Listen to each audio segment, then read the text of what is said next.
Greetings, greetings. I apologize for the lateness, but I was having major technical difficulties with my computer. I couldn't get the image to display properly. So, nevertheless, I'm a little late, but here I am. I hope all is well. I hope everybody's doing great and practicing social distancing and being mindful being mindful of your neighbors, being mindful of people in your sphere, reaching out to people via phone, via computer, just reaching out and touching and saying hello and making sure people are okay. So, with that said, I'm happy to be here with you today for Storytime. Again, my name is Dr. Helen Tinsley, and this is day 104. So, let's begin with our little song. This little light of mine, I'm gonna let it shine. This little light of mine, I'm gonna let it shine. This little light of mine, I'm gonna let it shine. In the stories that I read every day. I'm trying to adjust this light. I haven't been able to figure out the best placement for it yet. So, our story for today is called The Name Jar by Yangsook Choi. This is one of the books that I recently went to Barnes and Noble to purchase so that we could have more books to enjoy our story time. And so here we go, The Name Jar. I apologize, these lighting is really bothering me.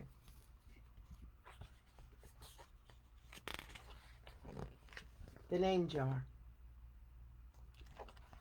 Hi, Carlton. Through the school bus window, Yoon looked out at the strange buildings and houses on the way to her new school. It was her first day, and she was both nervous and excited.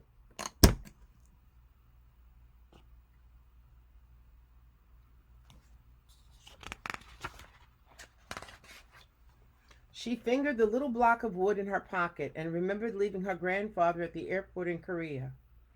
Her grandmother had wiped away Yoonhae's tears and handed her an ink pad and a small red satin pouch. Your name is inside, she had said. My name? Yoonhae had wondered. Again, she took out the red pouch to look at the wooden block with her name carved on it. As she ran her fingers along the grooves and ridges of the Korean characters, she pictured her grandmother's smile.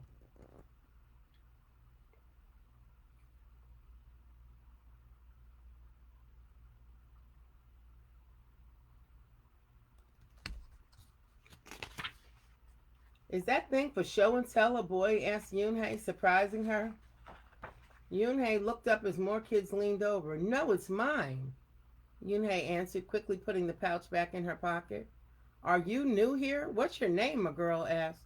Yoonhae, said Eunhae. Eunhae? The girl asked, scrunching up her face. Eunhae? Some kids chanted. No, Yoonhae corrected. It's spelled Unhei. It's pronounced Yoonhae. Oh, it's Yuhei, the boy said, like you hey. What about hey you? Just then the bus pulled up to the school and the doors opened. Yoonhae hurried to get off. Yuhei, bye-bye, the kids yelled as she left. Yoonhae felt herself blush.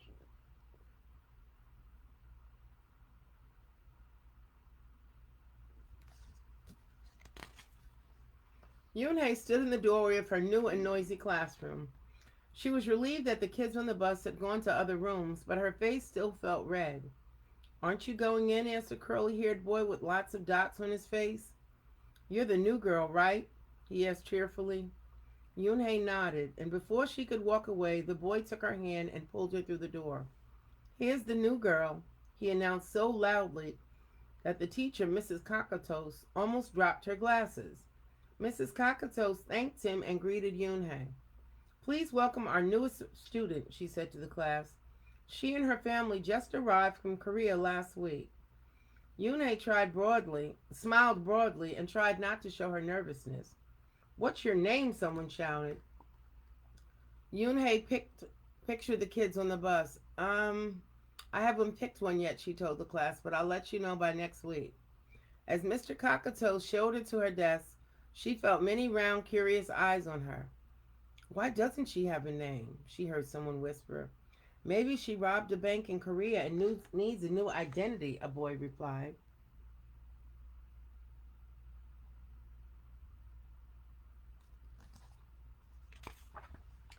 On the bus home, nobody teased her, but Yoonhei kept thinking about her name. How was school, Yoonhei? Her mother asked when she walked in. Did you understand the teacher? Yoonhei simply nodded. She unpacked her school bag and set the red pouch by a photograph of her grandma. I'm glad you're learning English well, her mother said. You must study hard, behave nicely, and get good grades to show that you're a good Korean. I will, replied Yoonhei, but I think I would like my own American name, she said quickly. Her mother looked at her with surprise. Why? Yoonhei is a beautiful name. Your grandma and I went to the name master for it. But it's so hard to pronounce, Yoonhei complained. I don't want to be different from all the American kids. You are different, Yoonhei, her mother said. That's a good thing. Yoonhei just wrinkled her nose.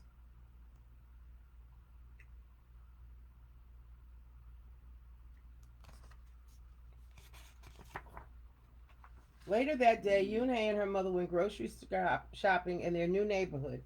They passed Fidel's Falafel, Tony's Pizza, and Dot's Deli. A big graffiti painted garbage truck roared like a lion as it took off down the street. Nothing sounded or looked familiar until they got to Kim's Market. The sign was both in Korean and English. Her mother picked up cabbage to make kimchi, a Korean style spicy pickled cabbage, and other vegetables and meat. She also found some seaweed, Yoonhei's favorite, for soup. It made Yoonhei smile. Just because we've moved to America, Mother said, doesn't mean we stop eating Korean food.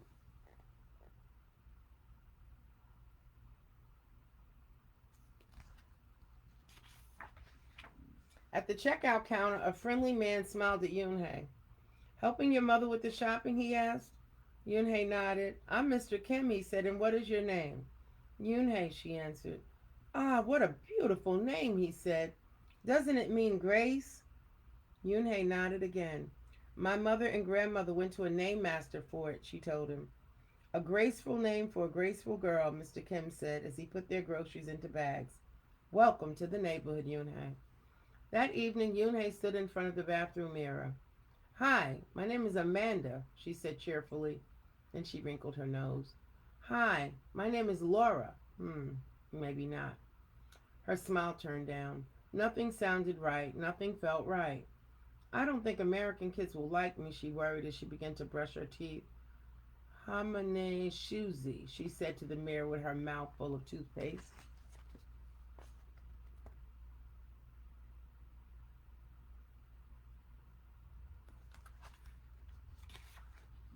The next morning, when Yoonhei arrived at school, she found a glass jar on her desk with some pieces of paper in it. Yoonhei took one out and read it aloud. Daisy.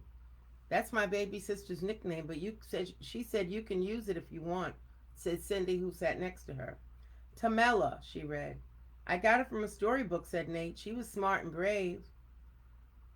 Yoonhei nodded and folded another piece. Wednesday? Yeah, you came here on Wednesday, said Ralph. Thank you for your help. A smile spread over Yoonhei's face. Ralph quickly said, we'll put more names in. You can pick whatever you like or pick them all, and you'll have the longest name in history.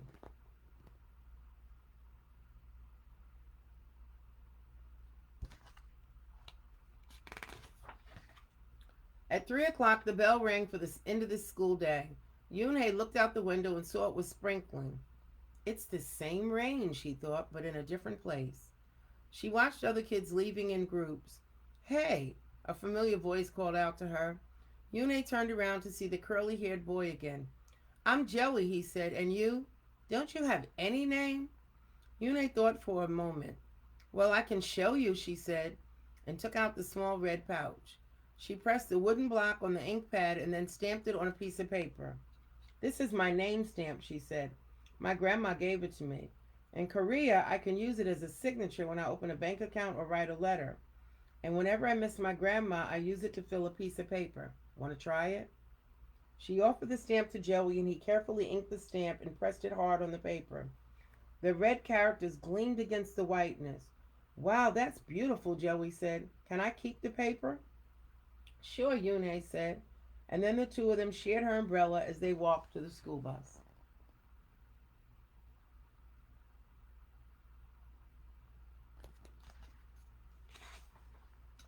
Each day the jar got fuller with more names, and Yunhei read them all.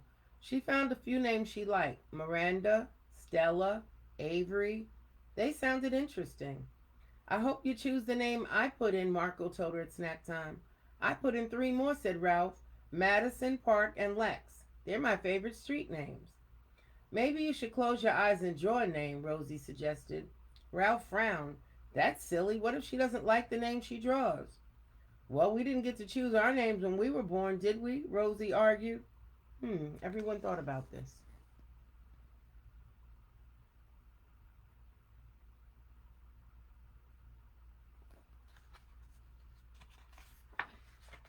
When Yune got home from school that day, her little brother ran to give her a letter. It was from her grandma. She opened it quickly. It said, To my Yune, I hope you're enjoying your new school and new friends. Be sure to help your mother and your little brother. Here the moon is up, but there the sun is up. No matter how far apart and no matter how different America is from Korea, you will always be my Yunhei, your grandmother forever. Well, I got a little touched by that.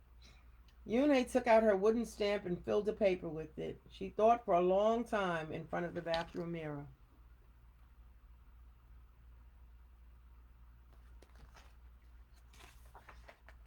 On Saturday, Yunhei walked to Mr. Kim's store. Mr. Kim was helping a customer, but he looked up and greeted her. Hi, Yunhei. Hello, Mr. Kim, Yunhei replied. She felt as if she were back in her old neighborhood in Korea. Hey, said the customer, turning around. It was Joey. Your name is Yunhei? He asked her with his eyes open wide. Yunhei looked quickly at Mr. Kim and then turned to Joey. She nodded slowly. Yes, it's pronounced Yunhei. And it means grace, Mr. Kim added. Yunhei, Joey said slowly, and this time perfectly. It made Yunhei smile. I'll have it ready for you tomorrow, said Mr. Kim to Joey. Thank you, Mr. Kim. See you Monday, Yunhei, Joey said to her. He left before she could ask him why he was at the store.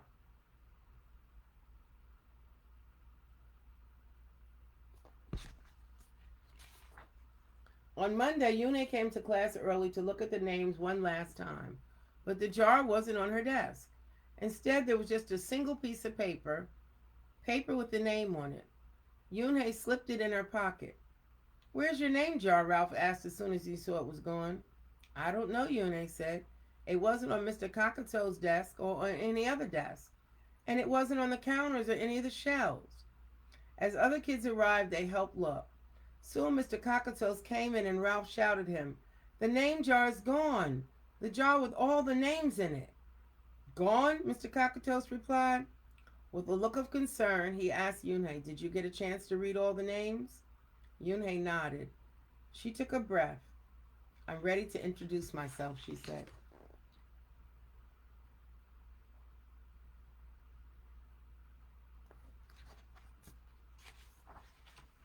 Yunhei wrote her name in both English and Korean on the chalkboard. I like the beautiful names and funny names you thought of for me, she told the class. But I realized I like my name best, so I chose it again. Korean names mean something. Yunhei means grace. Grace. Grace in high, shouted Ralph. Everyone tried to say, Yunhei, Yunhei. Yunhei said her name again slowly and clearly. Soon the kids began to say it better, even Mr. Kakato's. They applauded Yunhei's choice. I was named after a flower, Rosie whispered to Yunhei. Lots of American names have meanings too, Mr. Kakato's reminded everyone. When the class was dismissed, Yunhei heard her new friend say goodbye. Bye, Yunhei. See you tomorrow. Bye, Yunhei. Yunhei said goodbye and then looked around for Joey, but he was already gone.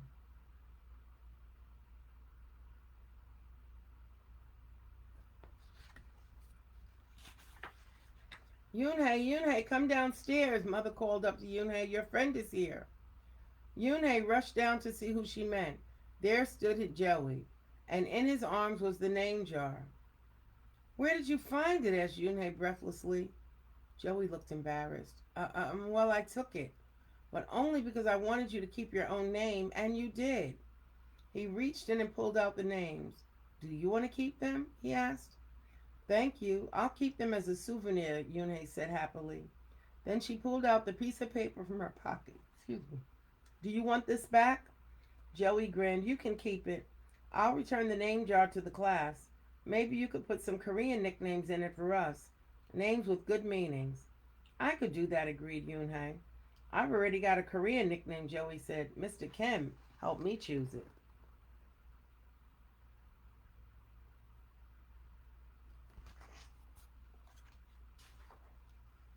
Carefully, he pulled out a small silver felt pouch from his pocket. Then he carefully took out a dark wooden stamp with beautiful Korean characters carved sharply into it. He pressed it on the ink pad and then on the piece of paper next to her name. Chinku, read Yoonhei. That means friend. And Chinku smiled back. And that, my dear friends, is the story of the name jar by Yangsook Choi. And I just want to say, for teachers, when new children come in your class, they may be nervous, they may be anxious, they may be a little afraid. Always be mindful of ways to support them and make them feel comfortable. I remember I went to Catholic school from kindergarten through fourth grade, and I transferred to Roosevelt School in Inglewood in fifth grade. I was the new kid on the block. And it is 55 years ago, and I can still remember the nervousness that I felt when Mrs. Williams said, we have a new girl. Stand up in the aisle and introduce yourself. And I literally wanted to melt into the floor because I didn't know what to say. And thank God I had a average name then. But when you think of the kids today, and even 20, 30, 40 years ago, in the African American community, we started giving Arabic names and African names, and then creative names, and then compound word names. And many of them are challenging for teachers, I will tell you. And I've had children with long names that I would have them write pre-K, write their name. And one 4-year-old told me, you bugging. I can't write that long name. I'll write my nickname. She learned to write her name, needless to say, in my class. But at any rate, the power of a name. And that, my dear friends, is the story of the name jar. I hope you enjoyed it. I hope all is well. Hi, Carlton. Hi, Nanette. And hi, Sue. Nice to have you with me here listening to the story. And I will see you tomorrow, same time, same place. Be well. Peace.